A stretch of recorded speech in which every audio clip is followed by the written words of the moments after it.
behind the building where the helicopter landing zone is, and that he then saw a fireball go into the sky. So who's telling the truth? Take this into consideration. April Gallup was working in the Pentagon's West Side when it was hit. In Jim Mars's book, Inside Job, April claims, while in the hospital, men in suits visited her more than once. They never identified themselves or what agency they worked for. They didn't tell her what to say, just made suggestions. For example, to take the compensation money and shut up. They also kept insisting that a plane hit the building. They repeated this over and over. But I was there, and I never saw a plane, or even debris from a plane. I figured this story is to brainwash people. So if a Boeing 757 didn't hit the Pentagon, then what did? Eyewitnesses inside and outside the building were thrown to the ground by what they described as a shockwave.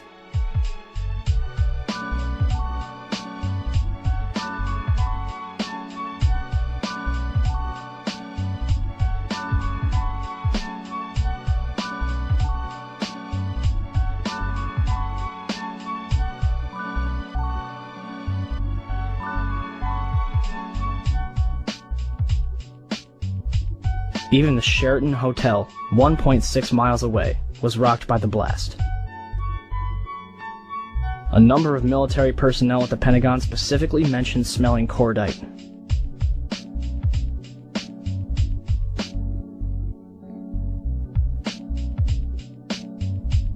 Cordite and jet fuel have two very distinct smells.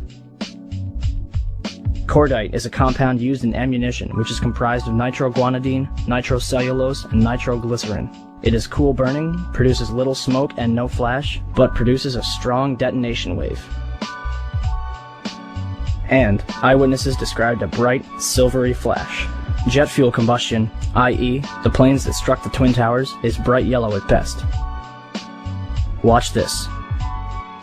A massive smoldering fireball. No silvery flash, no shockwave.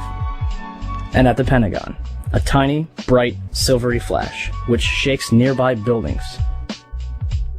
Whatever it was, it might have been related to the two planes that were in the air after the crash.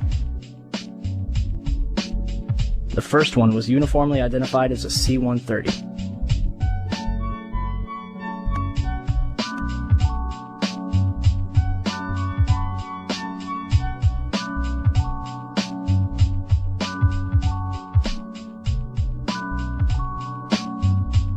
The second plane was an unmarked white plane flying over Washington, D.C.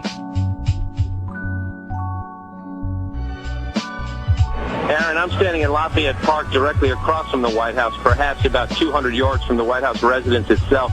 About 10 minutes ago, there was a white jet circling overhead.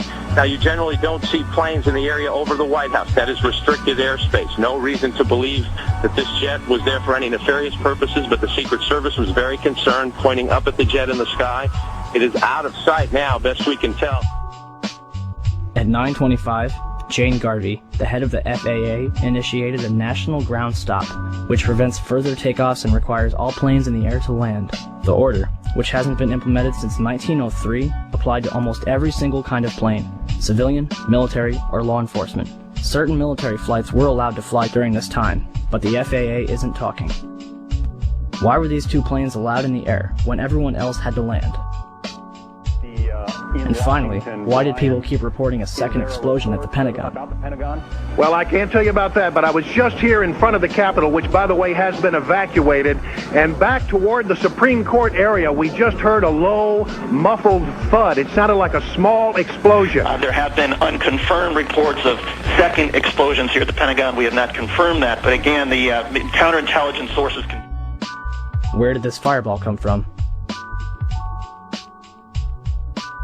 7th, surveillance cameras from a gas station, Sheraton Hotel,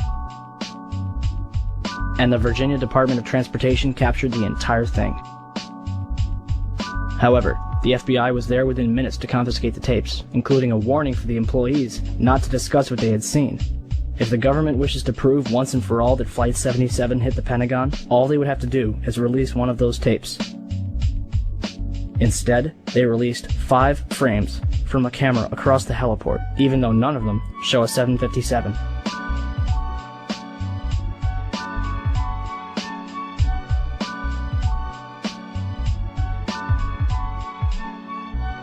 And finally, why do satellite photos taken 4 days before 9/11 show a white marking on the front lawn, marking almost the exact trajectory of whatever hit the Pentagon 4 days later?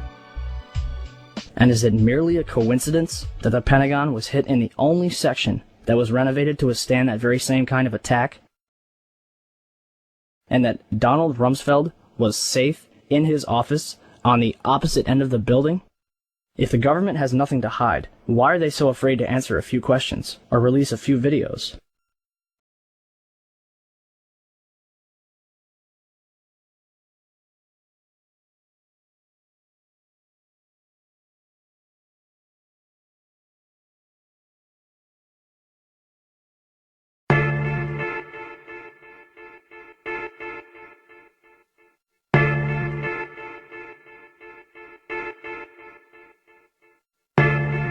(9:59), New York City, New York.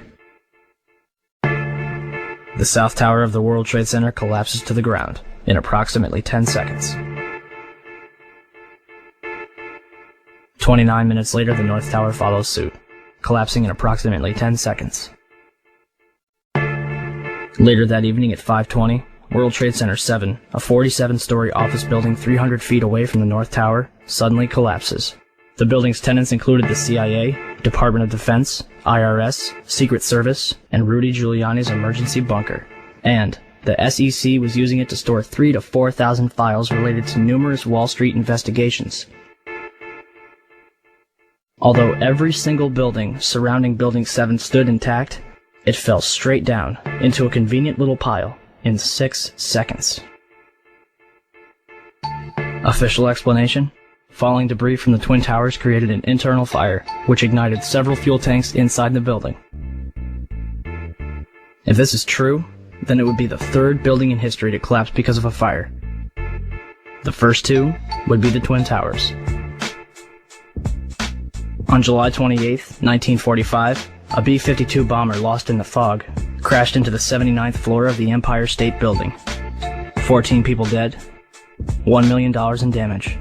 But the building stands intact to this day. On February 14, 1975, a 3-alarm fire broke out between the 9th and 14th floors of the North Tower. According to the New York Times, the fire leads to intense scrutiny of the towers and eventually to a decision to install sprinklers. On May 4, 1988, a 62-story skyscraper in Los Angeles burned for 3 hours and spread over 4 floors. It did not collapse. On February 23, 1991, a 38-story skyscraper in Philadelphia, built in 1973, burned for more than 19 hours and spread over 8 floors. It did not collapse.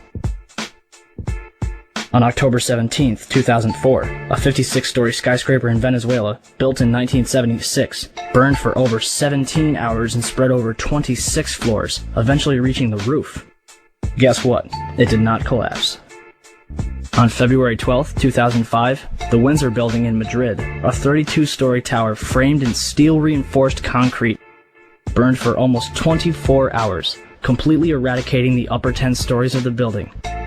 Although the top 10 floors of the building fell, the building itself did not collapse. And yet, on September 11, 2001, two 110-story skyscrapers, completed in 1973, burned for 56 and 103 minutes, respectively, over 4 floors, before collapsing completely to the ground.